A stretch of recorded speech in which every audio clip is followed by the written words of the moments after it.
Ashamaar kafuunee daawwattootaa fi hordoftoota keelloo miidiyaa oduu yeroo ammaa qabannee dhiyaanneerraa dursa aangafoota oduunis nutti hima. Kaaba Shaggar aanaa warra Jaarsoo keessatti qonnaan bultoonni jumlaan ajjeefaman. Shaggar ba'aa aanaa Lumeetti waraanni raayyaa ittisa biyyaa sirna cidhaa irratti dhukaasa banuun lubbuu namaa galaafachuusaa dhaga'ame. Barattoota Yuunivarsiitii Dirree Dhawaa ilmaan Oromoo ta'an irratti dhiibbaan sabummaa wal qabatu irra gahaa jiraachuu keelloof himan. Keeniyaan naannoo qe'ee Oromoo Marsaabitirraa labsiin dhorka sochii kaa'amuuf gabaaste. Waraanni bilisummaa Oromoo zoonii Giddugala Shawaa Kibba Lixaatti waraana mootummaa irratti tarkaanfii fudhachuuf beeksise. Itoophiyaa keessatti waarshaaleen 446 ol ta'an torban lamaa asitti hojii addaan kutanii jiraachuun gabaafame.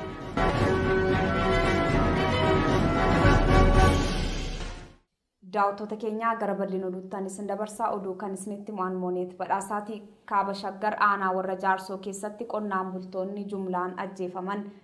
Kaaba Shaggar aanaa warra Jaarsoo keessatti waraanni mootummaa qonnaan bultoota 18 ta'an jumlaan ajjeesuunsaa gabaafame. Maqaan namoota ajjeefamanii keelloo miidiyaa qaqqabees Kaasaa Taammiruu, Mallasaa Simee, Tasfuu Tulluu, Tashomaabbii, Dammuu Kaasaa, Kaasaa Dobocee, Abbush Lammaa, Maamushee Habtaamuu, Miindaa Bojaa Saffaa, Tolii Habtaamuu, Damuu Taayyee, Ashuu Bojaa, Fiqaaduu Dachaasaa, Shallamaa Katamaa, Taarikuu Katamaa, Addisuu Simee, Boggaale kan jedhaman waraanni mootummaa maqaa waraana bilisummaa Oromoo deeggartu jedhuun gara jabinaan ajjeefamuu gabaasni arganne foomsee jira.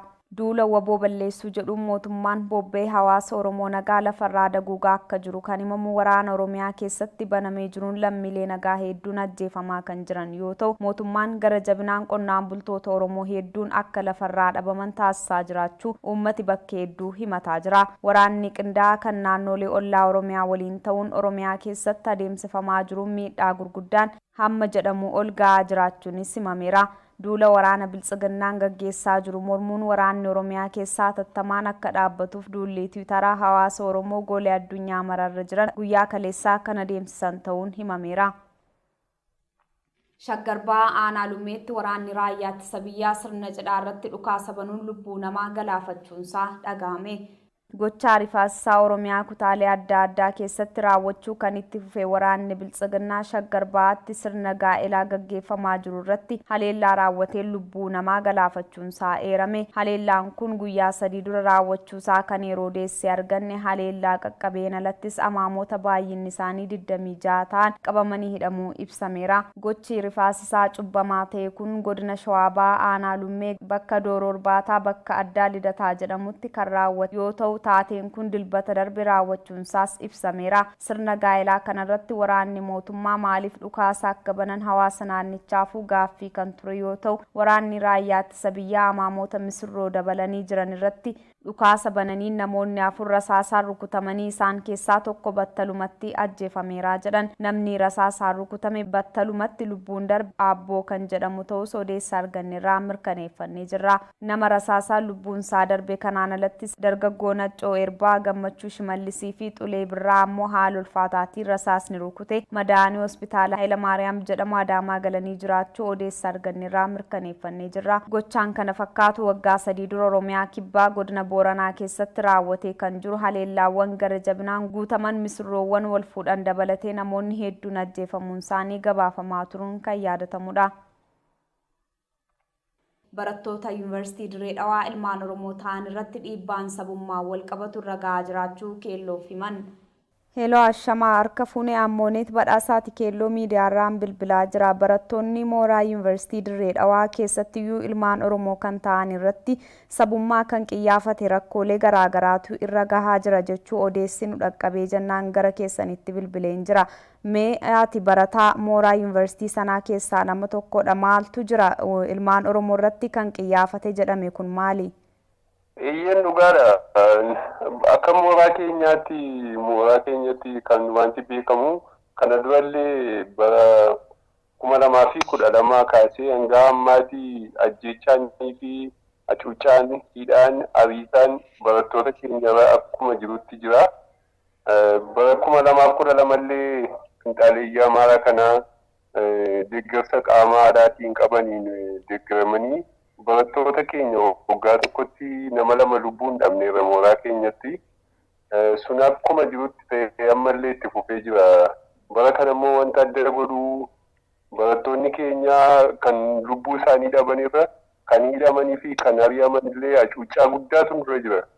Akkuma beekamu addunyaan kan beektu barataa tokko barataa maqaan mediisinii baratu barataa fireeshii tokko lubbuudhaan of biraa dhabneerra.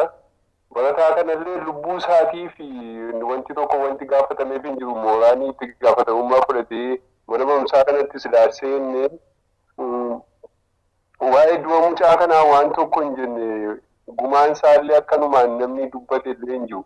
Irra deebii kan barataan keenya du'eera barataa keenyatu akka malee hidhamee dararamee barnootarraa hariyamaa jira. Hacuuccaan kun baay'ee humnaa ol barattoota keenyatti geggeeffamaa jirudha. Yoo kana sababa hin beekamne ijoollee nama lama qabanii hidhanii ijoollee kana irratti immoo mucaa kan biraata kallee ragaa jedhanii ragaa fuudhanii ammas mucaa kana fuudhanii bakka isaan itti hidhan wallaallee turtii torban lamaa booda mucaa kana bakka inni jiru mana dukkanaa keessatti namni tokko wajjin kana waliin argine hidhanii amma isaan sana dabalanii barattoonni sadii mooraa keessaa erga hidhamanii baatii sadiif deemaa barattoota nama lama bilbilaniiti isin barbaanna gaaffii seeraatii fi ragaa wayiif jedhanii ijoollee kana beellamatanii guyyaa beellama sanaa hafan ammas guyyaa kaleessaa kana dhufanii isin barbaanna kottaa jedhanii ijoollee kana waamanii barattoonni akkuma mucaa duratti hidhan sana mucaa kanas nu jalaa buutanii hidhuuf jedhanii barattoonni yeroo walitti gurmaa'anii bakka sanatti gurmaa'ina barattootaa argan barattoonni kun mooyaa'ii kaasuu danda'u jedhanii tilmaamanii amma sa'a kanaa ga'ee deemaa sa'a sagalitti olii dhufnaa jedhanii sa'a sagalirra kutan amma wanti kun gaaffii guddaa nutti ta'ee jira barattoonni kun lamaan amma barnoota kana nuti hin barannu yaaddoo guddaa keessa gallee jarri kun nu arganii bilbila keenya qabatanii suuraa keenya qabatanii bakkeetti mooraa keessaa mooraa alaa ta'e konkolaataa mataa isaanii qabu sa'a barbaadan lubutanii deemuu danda'u nuti bakka dhannu hin qabnu barnoota kana dhiisnee deemne jedhanii sadarkaa dhiphina guddaa keessa galanii jiru.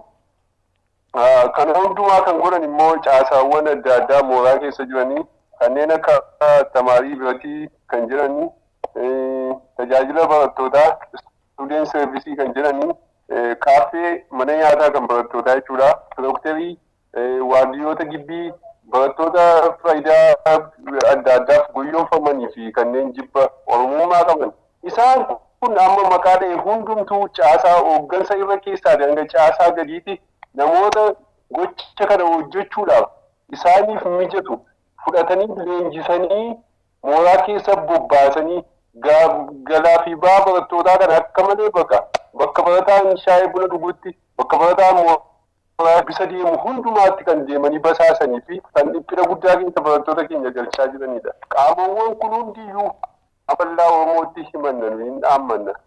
Eeyyeen amma mooraan keenya baay'ee kan dagatame fakkaata. Amma barattoonni keenya baay'ee rakkoo afaaniitiin kan rakkatan caalaa gama wanta hundumaa fidanii gama disiipiliinii jedhanii ofii isaanii jarri akka barbaadan mooraa keessa jiraatanii keenya dogoggora tokkollee utuu hin hojjetin sababa irra barbaadanii ijoolleen keenya mooraa dhaabsiisaa jiru.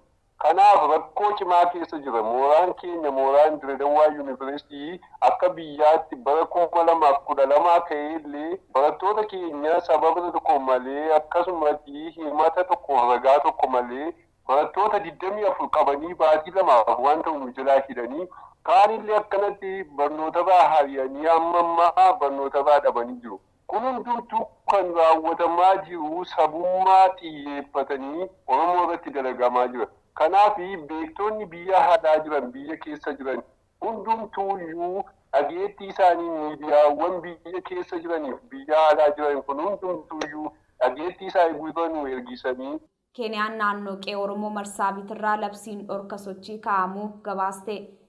mootummaan keeniyaa naannoo oromoo kan taate marsaabiitirraa dhorka sochii ji'a tokkoof turu kaa'uunsaa dhaga'ame. Dhorkaan kunis keeniyaa bulchiinsa marsaabiit keessatti galgala sa'a 12 hanga ganama sa'a 12 sochii hawaasaarraa uggurri kaa'amu hoogganaan dhimma biyya keessaa keeniyaa Firiid Maatiyaangaa miidiyaaleef ibsaniiru. Kunis sababaa nageenya naannichaa booreef ta'uu himuudhaan dhorkaan kun kaa'ame. Mootummaan tarkaanfii nageenya naannichaa deebisuu akka taasisuuf jiru wiixata darbe Maatiyaanga ibsaniiru. Caamsaa 2 galgala sa'a 12 eegalee guutummaan kaawuntii marsaabiit uggura sochii jala galti. Duulli hidhannoo waraana seeraan ala naannicha jeeqaa jiru qulqulleessuu itti fufa. Hoogganoonni naannichaa akka tumsan barbaadama kan jedhan Maatiyaangaan Isiyoolloon addatti lafa jeequmsaati jedhanii jiru. Dhimma daddabarsa meeshaa waraana naannicha keessa socho'aa jiru irrattis xiyyeeffannaan kan dubbatan qondaalli mootummaa keeniyaa kun naannicha tasgabbiin dhabamuurraan kan ka'e meeshaa waraanaa haala salphaan namoota akka qaqqabu saaqeeraa jedhan. Kana bakka gosti Oromoo kaaba Keeniyaa lafa daangaa Itoophiyaa wal daangeessu keessa qubatan Marsaabiitii fi Siyoollotti ji'oota darban walitti bu'iinsi uumamuun lubbuun namaaf qabeenyaan manca'uunis ni eerama. Rakkoon Marsaabiit keessaa dhimma daangaa babal'ifannaa lafaan kan wal qabatu ta'uunsaas kan himamu yoo ta'u, akka ibsa qondaala kanaatti hoogganoonni naannichaa akka lolli gartummaa kun daangaa godhatuuf tattaaffii taasisuu laaffataniiru komii jedhus kaaseera. Naannichatti albuudni karaa seeraan alaa ba'eetti dhimma bahamaa akka jiru kan eere Maatiyaangaan albuudni seeraan alaa sochii shororkeessitootaa babal'isuu keessatti gahee taphateeras jedhe. Kanaafis mootummaan Keeniyaa tarkaanfii kanaan dura fudhate hin beekne fudhachuuf qophii ta'uusaas ibsa wiixata darbe kenname kanaan himameera. Opereeshiniin mootummaan Keeniyaa kaaba biyyattii irra jireessaan Marsaabiit keessatti raawwatuun cinatti bulchiinsa Koomuu, Kaawunti Meertii, Isiyoolloof naannoo Sololoo keessattis akka gaggeeffamu gabaasameera. Aangaa'onni Marsaabiit akka dhibdee jiru furanii nageenya dhabame bakkatti deebisaniif yeroon baatii 3 mootummaa Keeniyaan kennameefii turus ibsuun amma yeroon sun dhumeera jechuun duula waraanaa gaggeessuuf akka jiru himameera. Sololoon bakka waraanni bilisummaa Oromoo waggoota dheeraaf keessa socho'aa ture yoo ta'u, hawaasni Oromoo gosti Booranaa naannicha keessa jiraatan Daaborrii biroo naannicha keessa jiraatan waliin darbee dhibdeen akka uumamaa tures himama. Waraanni bilisummaa Oromoo zoonii giddugala Shawaa Kibba Lixaatti waraana mootummaa irratti tarkaanfii fudhachuu beeksise.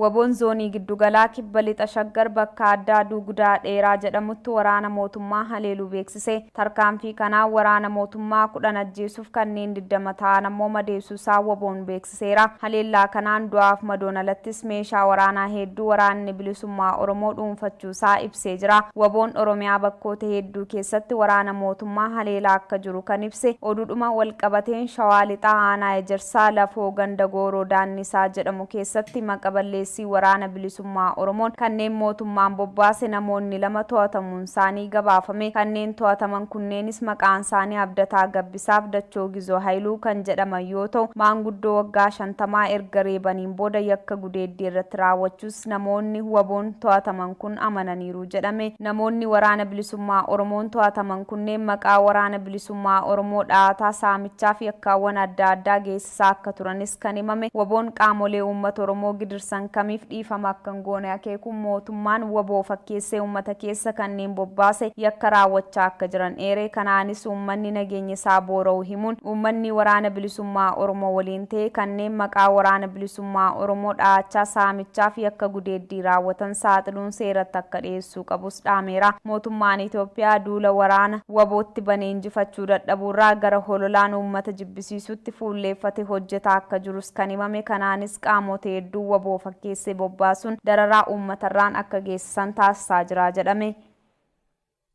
Itoophiyaa keessatti waarshaaleen 446 ol ta'an torban lamaasitti hojii addaan kutanii jiraachuun gabaafame. Sababaa hir'ina sharafaalaatiin meeshaalee dheedhii galfachuuf rakkachuu himachuun waarshaalee Itoophiyaa keessaa hedduun hojii akka dhaaban beeksisaa jiran. Waarshaalee akka dhaabbata dhugaatii lallaafaa oomishu kan Mo'aa Soft Drinks jedhamu dhiyeessii lallaafaa biyyattii keessatti harka guddaa qabatee jiru dabalatee waarshaalee hedduun hojii dhaabuu ibsaniiru. Ministeerri Indaastirii akka ibsetti ammoo sababaan waarshaaleen kun hojii dhaabaniif yoo yeroo hanqina humna namaa maallaqaaf rakkoo misoomaa jechuun ibsee jira. Kana malees ministeerichi mootummaan qindoominaan indaastirii gargaaruu dhaabuun rakkoo kanaaf ulaa akka saaqe ibsee jira. Dhugaa qabatamaan kufaatii kanaaf bu'uura ta'e garuu dhimma boora'uu nageenya biyyattiif tasgabbii dhabuu ta'uunsaa ibsameetii jira. mootummaan nageenyi waaraan bu'ee biyyattiin gara nagaaf tasgabbiitti akka deebitu yaalii taasisuu dhabuunsaa kufaatii dinagdee saffisiisaa jiraachuu ogeeyyii dhimmicha ilaallatu ibsaa jiru. Hanga ammaallee biyyattii keessatti nagaan akka hin buune taasifamaa waan jiruuf rakkoon kun daranuu babal'ataa adeema sodaan jedhu uumamaa jira. Daawwattoota fi hordoftoota Keelloo Miidiyaa oduun ammaaf qabannee kana gammaatu qophiilee Keelloo kan waliin gaarii.